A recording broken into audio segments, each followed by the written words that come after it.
yang memunculkan ke permukaan tentang penyakit 3 huruf ini. Nah, terus kan pada konteksnya, pada keadaannya begini nih Pak, kan sebenarnya yang akhirnya memunculkan itu ke permukaan.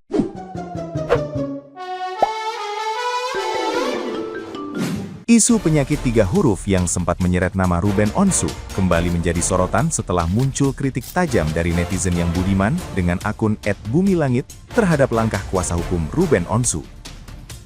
Netizen yang berbakti tersebut menilai sang pengacara justru ceroboh karena membuka isi chat pribadi Sarwendah ke publik demi mengklarifikasi tudingan tersebut. Padahal menurutnya, pesan itu semestinya dianggap sebagai bentuk perhatian mantan istri, bukan konfirmasi valid yang layak diumbar ke media. Ia menegaskan bahwa justru langkah pengacara itulah yang berpotensi melanggar aturan privasi dan memicu pencemaran nama baik, bukan Sarwendah yang tidak pernah mengangkat isu tersebut ke publik.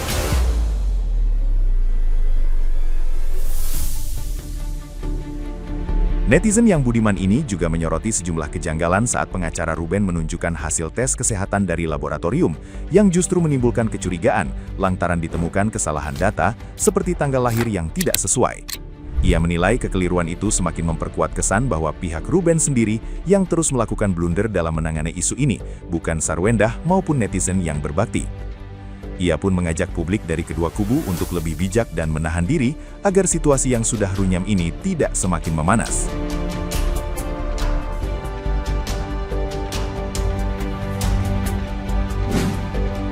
Pengacaranya RO minta izin ya berbicara tentang statement Bapak terkait penyakit 3 huruf itu gitu. Bapak kan keberatan bahwa kenapa ada chattingan Sarwendah sama mantan suaminya terkait penyakit 3 huruf itu begitu. Nah, Bapak kan ngomongin tentang ada undang-undang yang mengatur itu tidak boleh sembarangan. Bahkan juga Bapak juga bilang bahwa hanya orang yang berwenang yang bisa untuk membicarakan hal itu.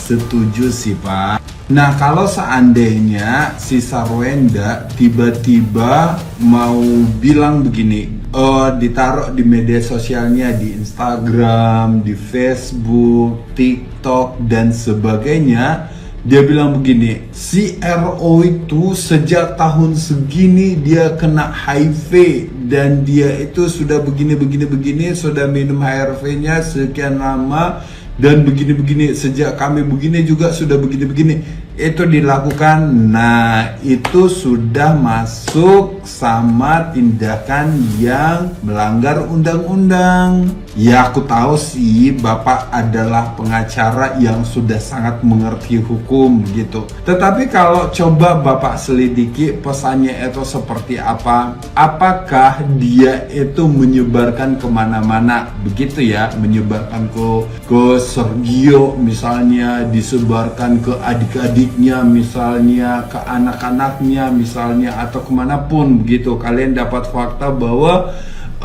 bisa itu yang dilakukan. Nah, kalau itu dilakukan berarti dapat masalah di mana pencemaran nama baik. Kalau ternyata dia tidak kena HIV. Kalaupun dia kena HIV misalnya, tau-taunya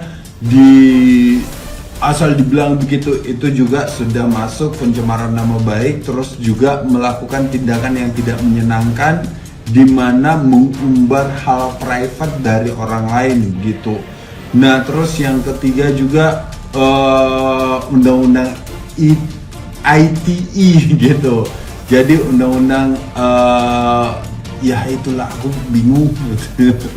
Jadi sangkin gitu langsung menggerutu aku kalau dengar si Bapak pengacara yang satu ini ngomong yang terkait soal yang memunculkan ke permukaan tentang penyakit 3 huruf ini. Nah, terus kan pada konteksnya, pada keadaannya begini nih Pak, kan sebenarnya yang akhirnya memunculkan itu ke permukaan kan Bapak ya, dimana Bapak memunculkan chatting sama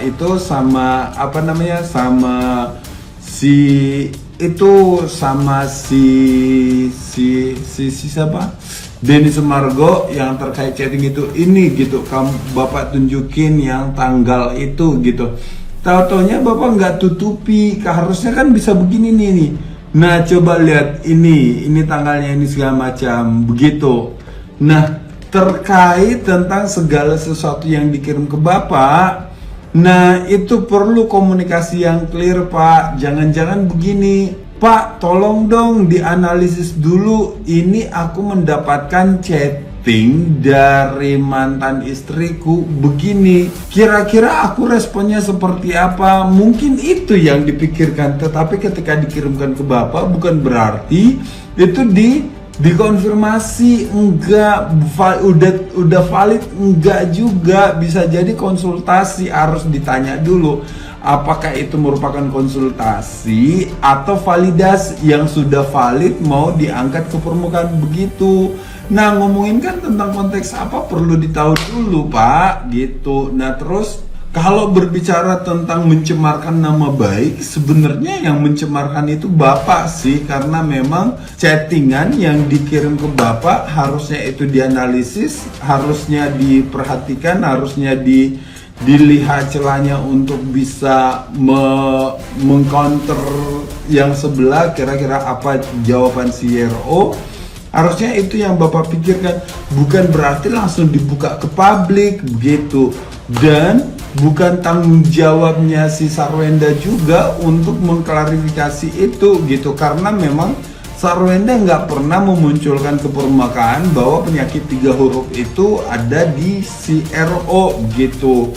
Tetapi yang mengkonfirmasi adalah ya CRO dengan bukti-bukti yang valid. Oke, thank you untuk concernnya kalian. Memang saya mendapatkan pesan dari mantan istri saya yang memperhatikan kesehatan saya, apakah saya minum obat atau enggak. Nah, jadi untuk menunjukkan perhatiannya itu bahwa salah sasaran, saya tidak kena HIV, saya tidak begini, ini buktinya, misalnya begitu. Atau langsung, ya di dinas kesehatan sudah terbukti kok, bisa dikonfirmasi lagi, langsung tunjukin ini hasilnya, tinggal begitu.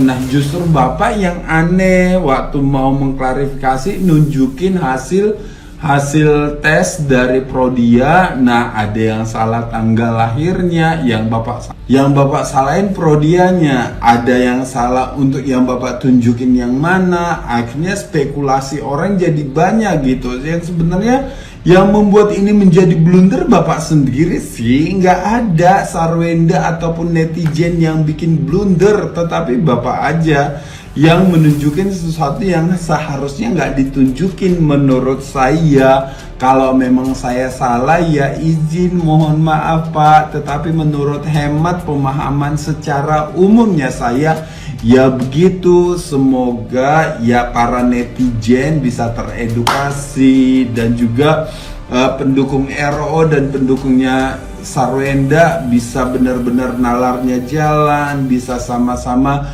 dengan lapang dada menerima semua fakta, dan juga bisa saling memahami bahwa ini adalah keadaan yang sangat runyam. Jadi ya udah, jangan dikasih api lagi begitu, Pak. Nah, gimana nih menurut netizen yang terhormat? Silahkan berkomentar ya. Klarifikasi melulu, mumet, kepala gue kayaknya gatal banget nih guys, butuh vitamin K, you know vitamin K, vitamin klarifikasi, you know. Jadi vitamin klarifikasi itu adalah vitamin yang dibutuhkan, vitamin K itu adalah vitamin yang dibutuhkan otak untuk mampu menerjemahkan atau menjelaskan kembali, mengklarifikasi itu artinya menjelaskan kembali kejadian yang terjadi sebelumnya. Nah, sekarang dia jelaskan lagi ulang, jadi dijelaskan ulang, itu namanya klarifikasi. Kalian tahu kan kemarin itu setelah mengikuti pengacaranya si Mbak Sarwenda kan, mereka mengkonfirmasi apa yang selama ini dikeluarkan oleh si Bapak Lambe 1 ini ya kan. Dia kayaknya nggak terima karena malu kali ya kemarin ya. Akhirnya sekarang dia klarifikasi ulang guys. Ngantuk sumpah gue dengar klarifikasi orang satu ini ya, bikin ngantuk dia. Aduh, tiap hari dia klarifikasi dengan berbagai macam tema ya. Hari ini dia datang klarifikasi, kalian kan kalau nonton ya, full lengkapnya itu dia klarifikasi, dia membahas tentang apa? Nanti kalau di sidang akan dibahas tentang dugaan anak. Jadi di ujung kalimat dia itu dia menyatakan bahwa dugaan anak. Apa maksudnya, coba lu bahas dugaan anak di sini. Maksudnya supaya ada berita baru, supaya mengundang simpati lagi gitu. Aduh Tuhan, sumpah deh, ada aja yang dibuat orang satu ini. Makanya lo kebablasan kan akhirnya tuh lu. Ya toh lu keceplosan, klien lu buka sendiri aibnya kan karena lu terlalu kebablasan ngomongnya. Sekarang lu mau ngomong apa lagi? Anak lagi. Nanti di pengadilan lu punya bukti nggak? Anak, jangan asal ngomong aja. Pengacara kok gini banget, ya ampun. Dia udah malu banget, malu dia. Kalau ada topik baru lagi yang diangkat dalam klarifikasi kali ini nih, gua rasa ini masalah nggak akan pernah kelar. Iya nggak sih? Kayaknya butuh Komisi 3 DPR RI untuk turun tangan deh, ngatasi kasus kedua orang ini nih ya. Sekalian ngatasi tuh pengacara-pengacara yang bikin rusuh, ngatasi aja semuanya gitu ya, biar aman gitu loh.